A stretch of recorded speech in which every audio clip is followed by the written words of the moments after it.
রোজ রোজ শুনি ভগবানের বাণী। এই সমবেত 959তম পর্বে আপনাদের স্বাগত জানাই। আমরা সংক্ষিপ্ত মাতৃ অনুধ্যানে আছি। মা শব্দটি জগতের সহজতম শব্দ। একটি শিশুর প্রথম উচ্চারিত শব্দ মা বলে কেঁদে ওঠা, ওটাই মা শব্দটির অক্ষম উচ্চারণ। তাই মা বললেই একটি নিকটতম সহজতম সম্পর্কের কথা মনে পড়ে, কিন্তু সে সম্পর্ককে যথার্থ প্রকাশ করা ভারী শক্ত। রবীন্দ্রনাথ বলেছেন, সহজ কথা কইতে আমায় কহ যে, সহজ কথা যায় না বলা সহজে। কারণ জীবনে সহজ হতে পারাই সবচেয়ে কঠিন, আর তা বহু সাধনার ফল। সহজ না হলে সহজেরে যায় না চেনা। সহজ মানে সহজাতও বটে। মানুষ জন্মেই যে অবস্থায় থাকে সমস্ত উপাধিমুক্ত, তাই তার সহজ আনন্দ সকলের ভালোবাসা আকর্ষণ করে। মহাপুরুষেরা তা নিয়ে শুধু জন্মান না, সেটিকে আজীবন আশ্রয় করে থাকেন। তাই জগদীশ্বরী যখন সহজ আটপৌরে মা সেজে গ্রামের দাওয়ায় পা ছড়িয়ে বসে থাকেন, তখন তাকে চেনা কার সাধ্য। তিনি তার সমস্ত ঐশ্বর্যকে একান্ত ভালোবাসায় পরিণত করে তার নিজস্ব পেটিকায় পুরে যখন আসেন, তখন সে ভালোবাসার পরিমাপই বা করে কে? আমাদের হৃদয়ে অহংকার, অভিমান, ক্রোধ, ঈর্ষা, দেশ তাদের স্থান অধিকার করে নেওয়ার পর যদি কিছু অবশিষ্ট থাকে, সেটুকু স্থানও তার ভালোবাসার ছোঁয়া পেলে এক অলৌকিক আস্বাদনের আভাস দেয়। আর যদি সে আভাসটুকু ধরে রাখতে পারা যায়, তাহলে ক্রমে আমাদের ঈর্ষা, দেশ, অহংকার, অভিমানকে সরিয়ে সমগ্র হৃদয়কে অধিকার করে সে আমাদের পূর্ণ করে দিয়ে যায়। যত দিন যাচ্ছে আমাদের জীবনের জটিলতা বাড়ছে, কারণ ভোগ সামর্থ্য ও তার যোগানই আমাদের উন্নতির নিরিখ। উন্নতির সমস্ত পরিসংখ্যান শিল্প উৎপাদন এবং ভোগ্যবস্তুর বিপণনের উপর ভিত্তি করে। ভোগের উপকরণ ও ক্ষমতার বৃদ্ধিতেই আমাদের সব শক্তি নিয়োজিত। অধিকাংশ ক্ষেত্রেই শিক্ষার উদ্দেশ্য বাহ্য উন্নতির উপযুক্ত হয়ে ওঠা, ফলে উচ্চশিক্ষিত অমানুষের আজ ছড়াছড়ি। শ্রী শ্রী রামকৃষ্ণ, শ্রী শ্রী মা শারদা যখন এসেছিলেন, তখন একটি যুগ ক্ষণ বর্তমান ভোগবাদের অরুণোদয়।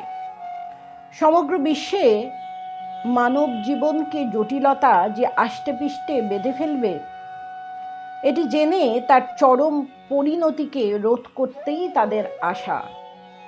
তার মধ্যে মায়ের আশাটি যেন একটু আলাদা, একটু বিশেষত্ব দাবি করে। এত নিরুচ্চার নিঃশব্দে তার প্রবেশ, আর অতি সহজ জীবনের প্রতিটি অঙ্গে এমন সহজতার প্রকাশ যে তিনি না দয়া দিলে কার সাধ্য তাকে ধরার। মনে হতে পারে, ধরাই যদি না গেল, তাহলে তার আশার সার্থকতা কোথায়? সার্থকতা এখানেই যে জটিল সংসারের আবর্তে থেকেও জীবন কতটা সহজ এবং শান্তিময় হতে পারে তা দেখানো। জীবনে জটিলতার আবর্ত যে স্বেচ্ছাবৃত্ত, এটি জেনে তার হাত থেকে যখন কেউ মুক্তি চাইবে, তখন তার কাছে তার জীবনটি একটি আদর্শ হয়ে উঠবে। একদিকে তার জীবন, আর সে সহজ জীবনের বিশেষ প্রকাশ তার ঘরোয়া উপদেশে। মনে হয় সহজ, কিন্তু একেবারেই সহজ নয়। না এ হেয়ালি নয়, বরং সে সহজ কথাগুলির গভীরতার পরিমাপ চলেছে আজ 100 বছরেরও বেশি সময় ধরে। আর যত দিন যাচ্ছে, ততই তার গভীর ভাব উপলব্ধি করে অবাক হচ্ছে মানুষ। তার নীরব জীবন সাধনার ফল নিঃশব্দে ছড়িয়ে পড়ছে আর জগৎময়। শ্রী শ্রীমা সারদা শ্রীরামকৃষ্ণ মুদ্রার অপর পিঠ। শ্রীরামকৃষ্ণের মধ্যে বীজাকারে স্থিত মাতৃত্বের পূর্ণ প্রকাশ ঘটাতেই তার আবির্ভাব। ঠাকুর তাই তার জীবদ্দশাতেই শ্রী শ্রী মায়ের স্বরূপ সবার কাছে তুলে ধরতে চেয়েছিলেন, কিন্তু বিশেষ কৃতকার্য হয়েছিলেন বলে মনে হয় না। বলেছিলেন, ও আমার শক্তি। তার অন্তরালে থাকার অদ্ভুত ক্ষমতাকে লক্ষ্য করে বলেছিলেন, ও ছাইচাপা বেড়াল। বলেছিলেন, ও সারদা সরস্বতী জ্ঞান দিতে এসেছে, কিন্তু যুক্তিবাদী ইংরেজি শিক্ষায় শিক্ষিত ভক্ত সমাজ এক নিরক্ষর গ্রাম্য অন্তরালবর্তিনী সম্পর্কে এতটা বিশ্বাস করতে প্রস্তুত ছিল না।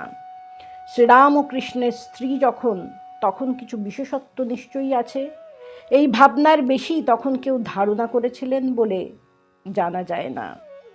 একমাত্র স্বামীজি তার সম্বন্ধে ধারণা পরিষ্কার করে বুঝিয়ে দিয়েছিলেন, এবং তা কিভাবে হয়েছিল তা আমাদের জানা নেই। আর তা হয়েছিল স্বামীজি হয়ে ওঠার বহু আগে থেকেই। তখন তিনি নরেন এসেছেন দক্ষিণেশ্বরে। সে ঘটনা আমরা পরের পর্বে আলোচনা করব। নমস্কার।